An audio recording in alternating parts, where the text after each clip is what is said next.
remember, or probably when I was, say, about 7, when people asked me to describe myself, I always said, I'm this little girl who loves sport.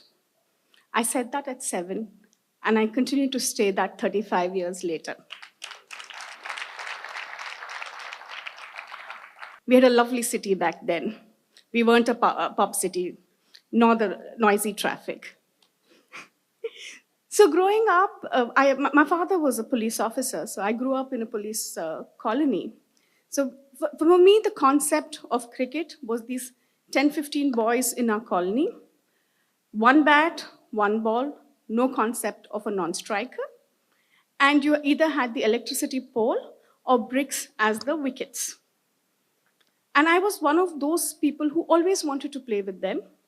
It's not that I wasn't wanted, because there's always a joker in the pack, and I was that lonely clown. Everybody wanted me in their team because I was the most sought after fielder. When you are playing in a colony, the ball is bound to go under the cars, behind the compound walls, and not to forget the gutters. So I was this petite little thing who could go anywhere, maneuver myself anywhere. So they just loved the fact that I had an extra hand at fielding. Once done with batting and bowling, when I, the fielder, would go and ask them, there was always this smirk of saying, you don't belong here, who's going to give you batting? And believe me, I think till the time that my brother owned a bat, I hadn't got batting. So when my brother wasn't around, I actually took a bat, and I said, if you're going to allow me to bat, I'm going to come with the bat today. So that's the only time I ever got to bat. I was very fortunate to have watched matches live at the M. Chinnaswamy Stadium from a very young age. Then again, it was not by choice, but by design. I have an older sister, Manjula, who's 7 years older than me, cricket crazy, and she needed that one person to go with her because my mom wouldn't allow her to go to the stadium alone. So whether I liked it or not, I was dragged along to the stadium. The popcorn, there used to be one thela wala uncle who would carry that popcorn for, I think, 50 paisa for salt popcorn and 75 paisa for caramel popcorn. And that was the bribe I got. I think in 1988, I was 7 when things changed. It was an India-New Zealand match. My only interest was there were open boundaries back then. I always had a autograph book in my hand, and I wanted to go take autographs. There was this huge noise in the stadium, everybody is celebrating, and it wasn't, it was a dismissal of an Indian batsman. Sorry, I still can't get this batter thing. I'll stick to a batsman. So suddenly there was this loud, cheers, and there's an Indian batsman who's just got dismissed.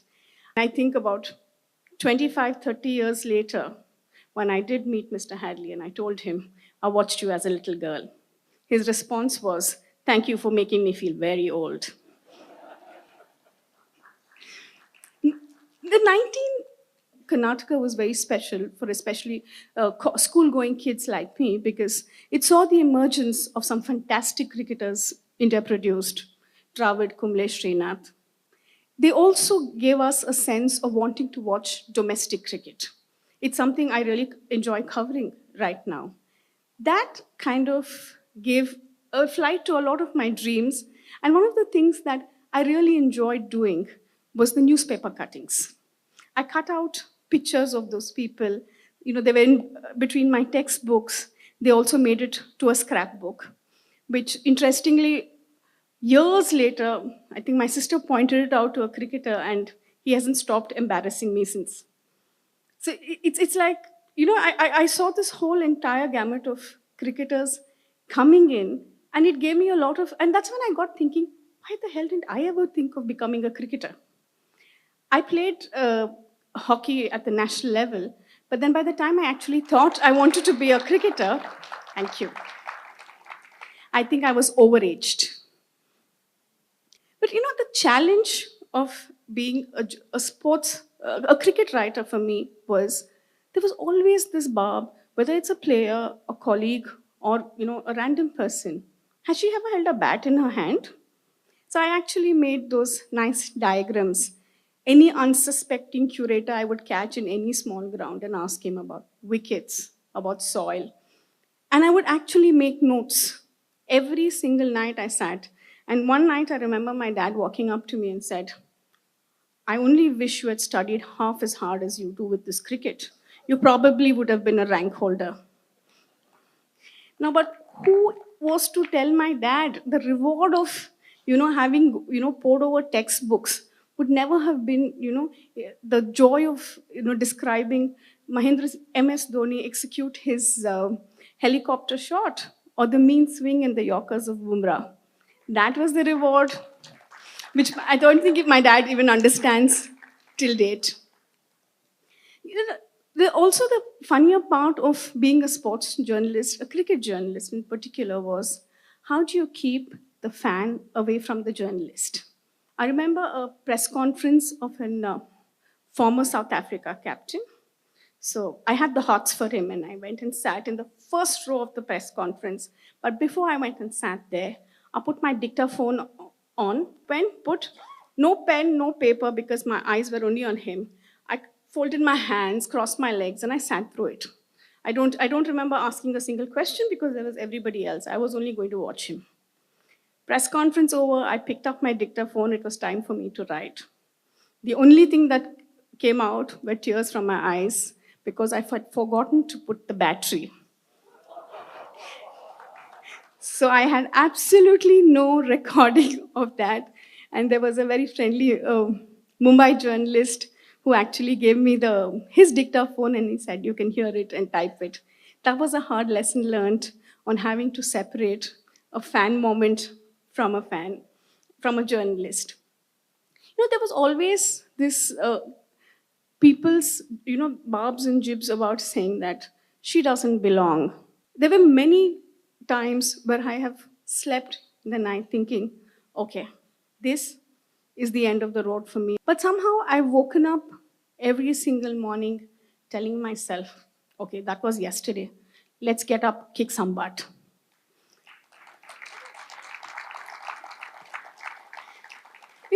Staying with cricket and cricketers, the amount they touch our lives, and there's a couple of things that I would want to share with you all.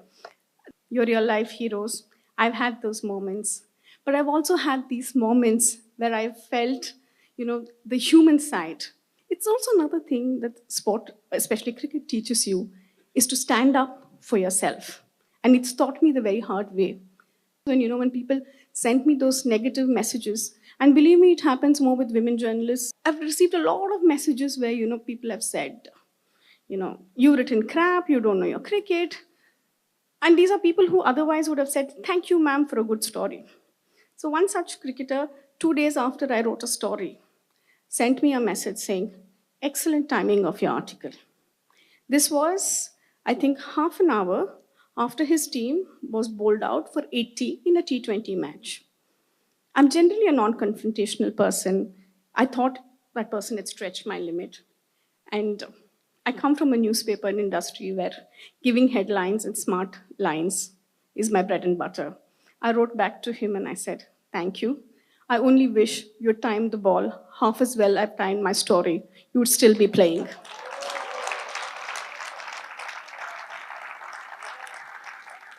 From that day till today, I haven't heard from that player.